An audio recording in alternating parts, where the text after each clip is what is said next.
Thank you for joining me, Michael. Can you please let people know what you do and how long you've been working in the education sector for?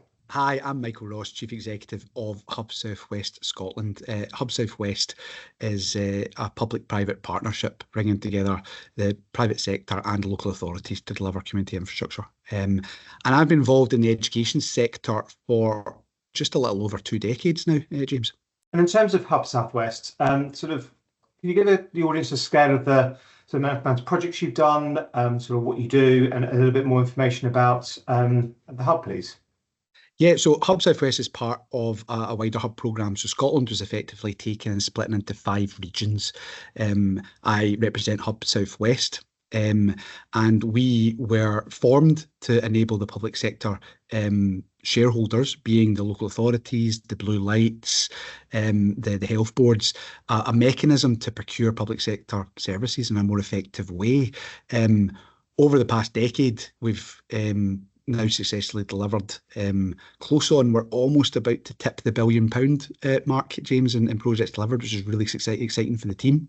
And we have delivered 96 projects since we started. I actually came into Hub 11 years ago as a construction development manager and worked my way up to be operations director, and now I'm the chief exec. So I've grown with the company, and it's been a really rewarding process.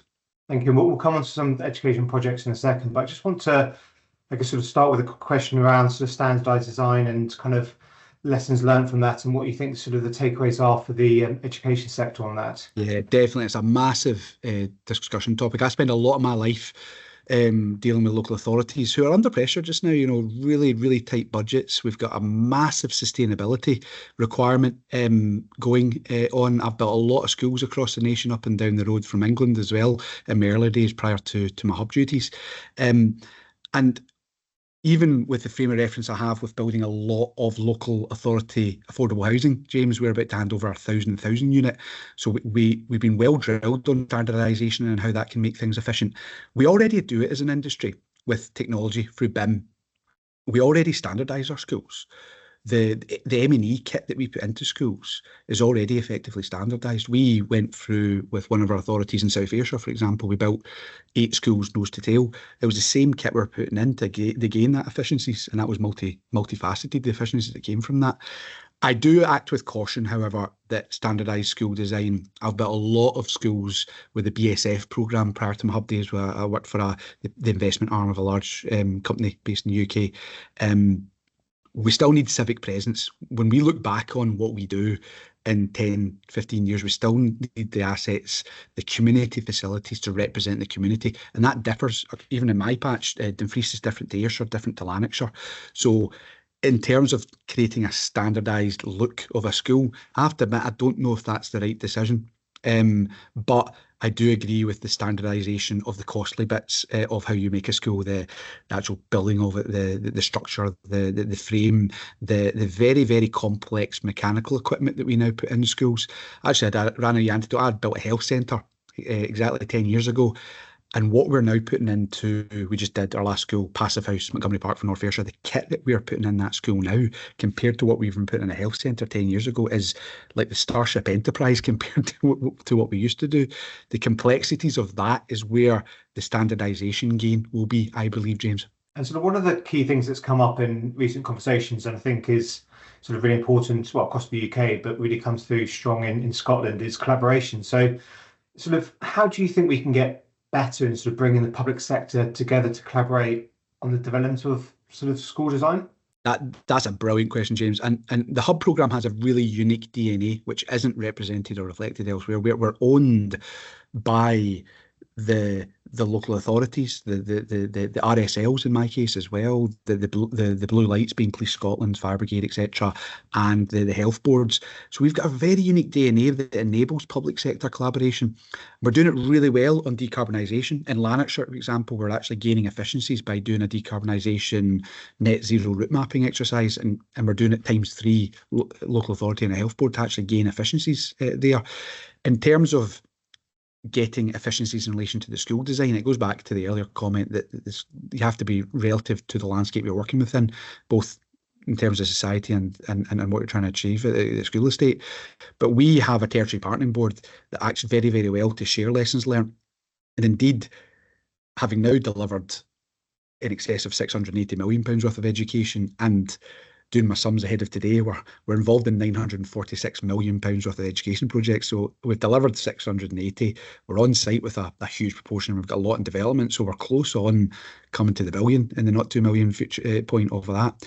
And that there's a lot of responsibility in that, James. So we actually have a forum.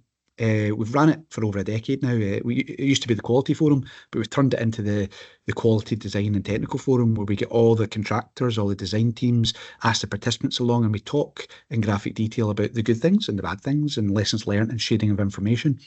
And I feel that the Hub programme, especially when I go to my other chief execs, we all got on very well, we speak to each other regularly, there's a really big platform for enabling collaboration and lessons learned to be shared.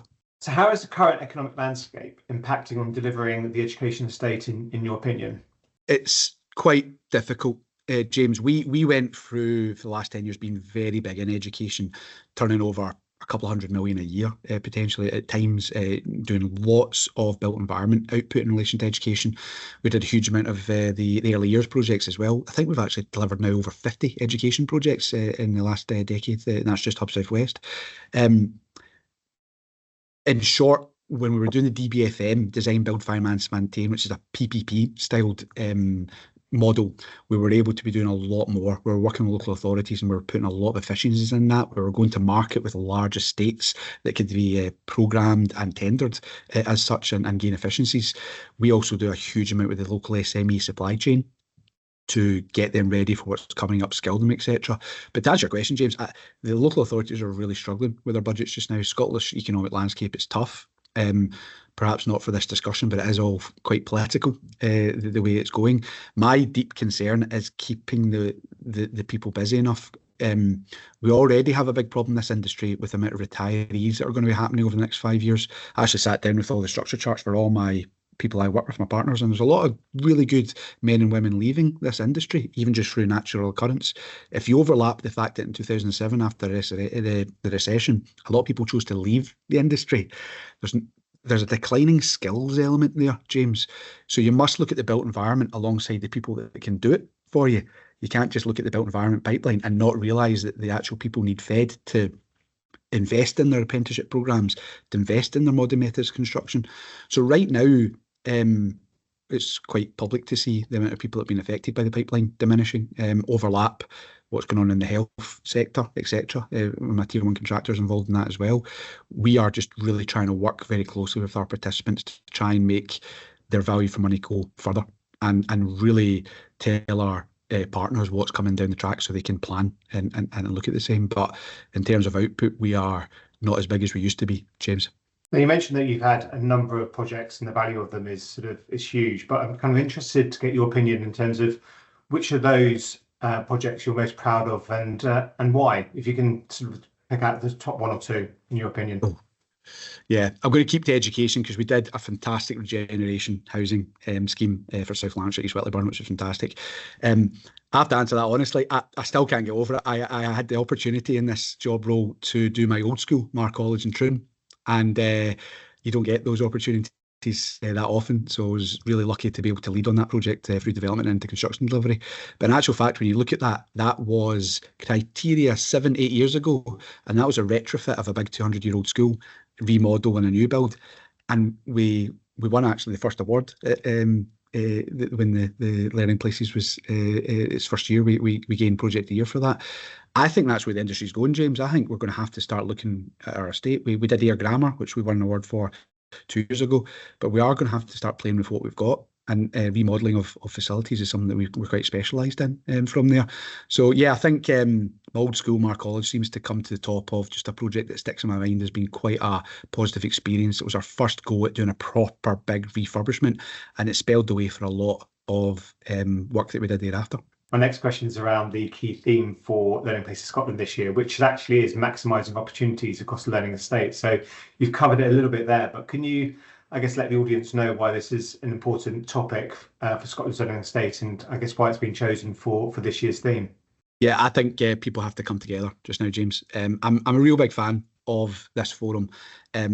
We'd go to a lot of things and we like things that specialise in what we do. We like things that specialise in the built environment, and we like things that specialise in education, because it brings people of proficiency and the same maturity together to have joined up in good conversations. I think it's actually essential in the current economic landscape that people, the private public sector, the local authorities work together to try and gain those efficiencies and share those lessons learned, not only for the benefit of the built environment industry in Scotland, but also for taking lessons learned forward and revising how we go forward. So I think there's a range of topics getting covered in this upcoming conference, and a lot of them are quite in tune with the challenges we face in the industry. So we just need to have an ability to have a joined up discussion to try and take some learning from it.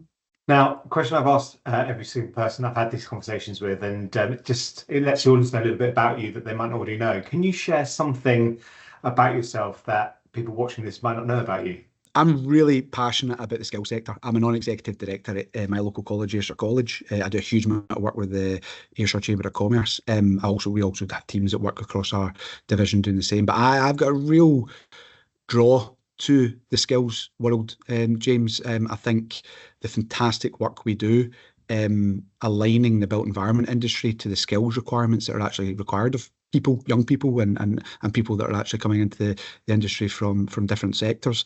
I spend a lot of my time there, and I get a lot out of it, actually going to the board meetings and going to the ceremonies and helping a lot of people actually on their journey in whatever route they want to take. Michael, thank you so much for your time. Very much looking forward to seeing yourself and your fellow colleagues at Learning Places Scotland next month. The Hub's have got a large presence, as always, at the show, and thank you for your time, and look forward to seeing you next month. That's great. Thank you, James.